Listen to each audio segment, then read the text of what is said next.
Thanks for joining us for another edition of From the Frontlines. I'm joined today by Jared Mason, principal at Hamilton Heights High School. It's just a matter of weeks left in the school year. Congrats on making it this far. Hey, thank you. Thank you very much. It's been an interesting year, but it's been a good year. You had some change at the school this week. Tell us about that.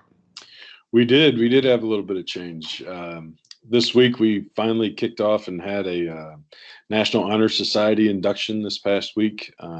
Normally hold that in our auditorium, but we moved it to the gymnasium this year.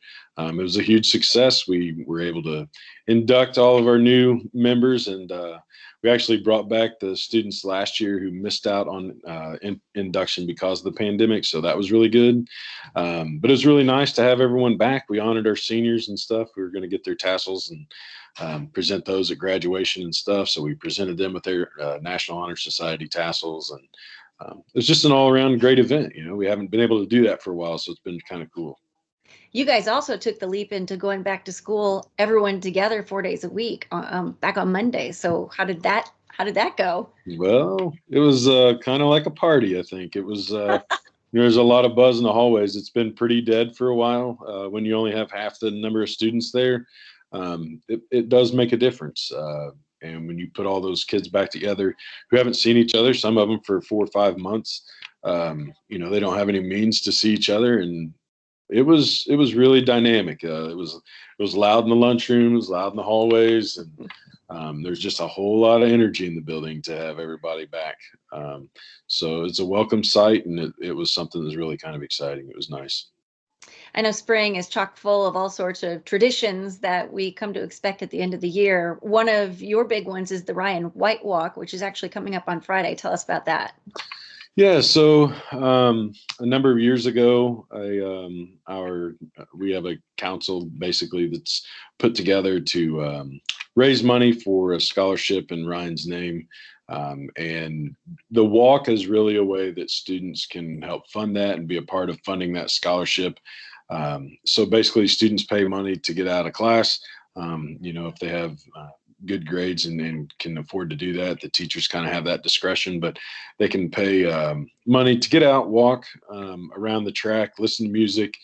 We have can jam and some of those other games and stuff like that for kids to participate in while they're out there. And we weren't able to do that last year, unfortunately. And we have a healthy balance in that fund, but it's always good that the kids can get out and contribute to that. So we're able to do that again, and that's going to be really cool.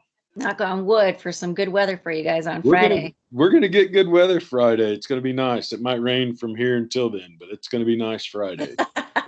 And then Saturday is prom. What does that look like this year? Yeah, Saturday's prom. We've got almost 300 students wanting to go to prom this year, so that's about average, maybe down just a little bit. But we're getting ready to do prom, and it's going to be fun. We're going to ask kids to mask up and try to do the best they can to stay away from each other while having a good time and dancing and that kind of stuff. So we're going to give it a whirl and see what happens. Who would have thought that this would have even been possible at this point? Well, yeah. Senior Honors Night. I know that's coming up as well. Scholarship presentations for the kiddos. Yeah, we do. We have our seniors. We're going to do the seniors basically in the same place in the gymnasium, kind of like we did our NHS induction. Bring the seniors in and honor them for all their achievements and stuff in the classroom, all the honors that they've received over the years, and it's just kind of a nice culminating event just to celebrate them in their academic success. And then the big daddy is graduation, Saturday, June 5th. What's that going to look like this year? Well, hopefully it looks great. This will be the first time in 2 years we've had graduation at the high school.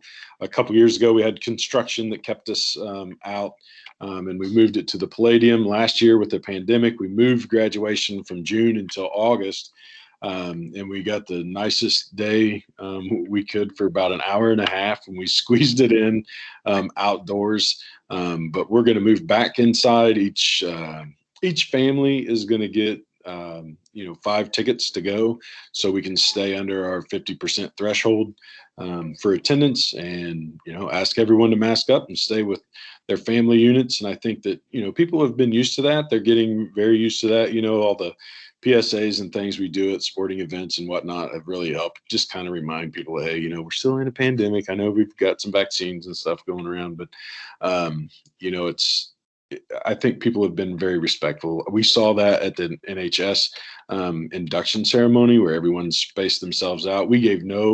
Um, we gave no particular direction other than we expected them to spread out and stay in their family members groups, and they did it. So I think people are kind of conditioned to it now, and that's what's allowing us to go ahead and do these things. So it's pretty cool. We're excited. Yeah, sounds like a sprint to the finish, I believe is the word that you used. It really is. That's exactly what it is. It's a sprint to the finish. It'll be over before we know it, and it's just trying to honor people and make sure we take care of our seniors, and really try to get some things back to normal the best we can. So, Jared Mason, principal at Hamilton Heights High School. Thanks again, and good luck with the end of the year. hey, thank you so much. I appreciate it, Tammy.